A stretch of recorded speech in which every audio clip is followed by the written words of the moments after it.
Captain America the Winter Soldier is widely considered the best Marvel movie. It's definitely my top 3, but I don't know about best. But if you haven't seen it, Captain America the Winter Soldier is more of a spy movie than a superhero movie. So it's nice to, it's refreshing to see the genre kind of change a little. And of all the Marvel movies, this makes the biggest, like, step forward in the universe. There's, like, plot progression for the whole arc. There will be spoilers. I'm going to talk about the whole movie. And I just really like Chris Evans as Captain America. I like his little haircut. His sideburns go a little too low for me, but other than that, I think he's solid. I like all the different Captain America uniforms, because he wears a couple of different ones during this movie. And they feel more like uniforms than the costumes. Remember the one in Avengers? That's by far the worst one. And this is the first Marvel movie to really have Captain America, like, back on his own, like, in the world, you know, doing stuff that isn't straight up Avengers stuff for a bit. Because, you know, he's just running and passing Falcons, like, on your left. And he's got the little list of stuff to do. That was kind of cool. And the first thing I noticed is I really like the little date banter between him and Scarlett Johansson. I think him and Scarlett Johansson are great together. Black Widow is quite a character, though, because at first it seemed like she was kind of with Hawkeye, but then it turns out Hawkeye's got a wife and they're just like best friends, and now it seems like she's kind of with Captain America,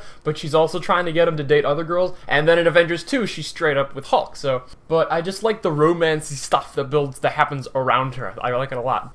I have to remember that this is a Captain America sequel and not just like a standalone for the Avengers, because there are a lot of things that get brought up from Captain America 1 that I'm like, because Captain America 1 is by far one of the lamest Marvel movies, and I just don't really want to be reminded of it all that much. Like the whole thing with Peggy having Alzheimer's, I couldn't care less about that. And the whole thing with Bucky, I don't like Bucky. I don't like the Winter Soldier. I don't think he's a cool or good villain, period, the end. And he's a good physical match for Cap because, you know, he's got a metal arm, so it's the only thing that keeps him from being a regular guy that makes him slightly superpowered. Bucky's just not a very interesting character, and I don't think him being the center of Civil War is gonna work all that well. But the action sequences in this movie are pretty sweet. Captain America flies around and kicks people really, really hard. And when people talk about the Civil War trailers, by far the best part is this. While a great many people see you as...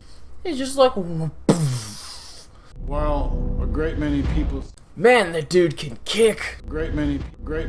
You know, it's pretty dumb, though, in that whole boat sequence is that there's supposed to be a stealth mission, right? They're supposed to not let the enemy know that they're there. They're talking, like, really loudly right outside the window by the guy, and Black Widow is gunning people down with unsuppressed weapons. Something else that's addressed really quickly in the movie, but that I do like, is the whole, like, what makes Cap happy? Because he's sort of kind of finding his place in modern society, but the Avengers stuff is like it's like his job. He doesn't really have a lot of time for a social life. I like to see him acting as a person rather than like a hero. I do like Anthony Mackie as Falcon. I think he's okay. And then the first like really big cool action sequence is when Nick Fury's in the car and then they ambush him with all the other cars. And while it's a very well directed action scene, it's very intense and fun to watch, it makes like zero sense, because Robert Redford, you know, Alexander Pierce, like, he's the head of the whole S.H.I.E.L.D. thing, so would he not have known that Fury would have had this super nice car? They could have just blown it up ahead of time or something. Like, in terms of efficient ways to kill Nick Fury, that was, like, one of the worst ways you could have done that. Cool action scene, though. And he goes back to his apartment and he finds Fury. That girl outside, his next door neighbor, man, she's cute. Go on a date with her, Cap. But then there's parts in this movie that consistently remind us that Marvel has no balls. Now, I like Nick Fury. I don't want him to die because that means we get less of him. But I think killing Nick Fury would have been a lot more powerful, because like the whole movie you're like, he's not really dead, is he? Nope, he's not dead. Of course he's not dead. Because that would have been a good thing to get everybody going. And instead of a reveal like, oh, you're alive, like Marvel probably wanted it to be, it's like, oh, you still haven't killed anybody off, okay. I also think it's kind of obvious from the beginning of the movie, if you watch it again, that Robert Redford is clearly the villain, you know, with the little speeches he gives and his little ideals he's trying to push on people. The elevator sequence, fantastic. And I really like the whole Natasha and Cap just on the run together thing. And when they're driving in a car that he's like, we're borrowing it, not stealing it, because Captain America's a morally upright guy. And then she's like all putting her feet on the dash in a hoodie, because she's all cute like that. And he's like, take your feet off the dash. So it was just... that's so good. These two are perfect together. Please give them plenty of scenes in Civil War. Together. Obviously, Captain America's gonna have scenes in Captain America Civil War. But I'm worried that Civil War is just gonna be all brooding and everybody trying to fight and kill each other and we're all... because Marvel hasn't really done brooding all that well yet. That's DC's thing. Marvel's supposed to be, you know, like upbeat, fun, and entertaining, which is what that scene is, and it's just so good. He's like, this is someone else's car. We're gonna respect their property. Take your feet off the dash. It's a small thing. It makes me really happy. Oh, when they kiss in the mall, man, they're a cute couple. Even though they're not really a couple, they're a cute couple. I'm for Team Cap and Romanoff. have a little heart between their names. Actually, yeah, the more I think about it, I don't know why in the hell I said her romance with Hulk was good in Avengers A2. It was not. And then we get to the underground hidden bunker, and that old evil scientist guy is there, and he just, let me tell you my whole evil plan cliche.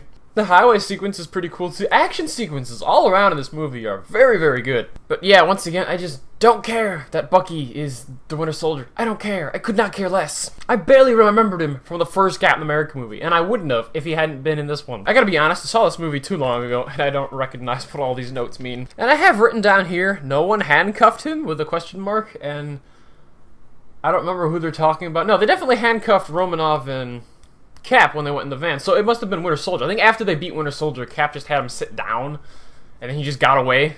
And then there's the whole big end thing in S.H.I.E.L.D. where Captain America has to find all the Hydra in S.H.I.E.L.D. and he has to rile everybody up. It's like, we're gonna do the right thing, you know? And then they have the thing where everybody's got a gun on them in that little office room, and he's like, do it, and he's like, nope, don't do it. And then, but like, that felt like very Tarantino-esque, but then they've all got guns pointed at each other, you know, that they've had pointed at each other, and then they all go off, and it's just like sparks and explosion stuff. If that were directed by Tarantino, there'd be gore everywhere, because that's how it realistically would be, when you'll have guns pointed at each other's face, and you all shoot them at once. That agent girl's really cute, though. Did I mention she's cute? I think her name's Kate.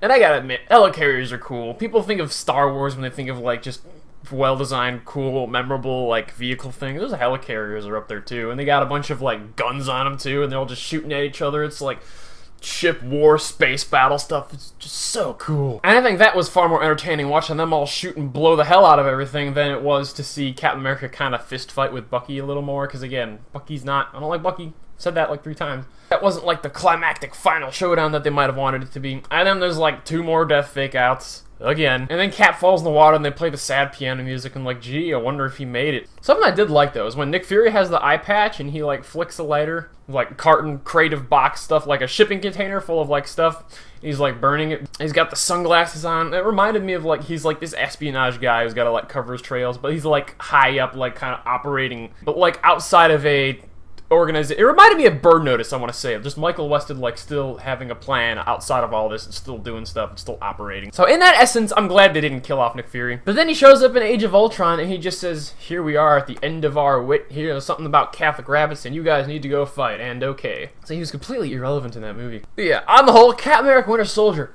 very solid action movie. Very different take on superheroes. Considering, you know, the ones that are in this movie are like, A, not a superhero at all, B, only kind of a superhero, and B, have a superhero arm. It's by far the most realistic of all the Marvel movies. One of the better Marvel movies. Not the groundbreaking Dark Knight that everybody made it out to be when it came out. But overall, great movie. And I'm gonna give Captain America the Winter Soldier an 8.5 out of 10.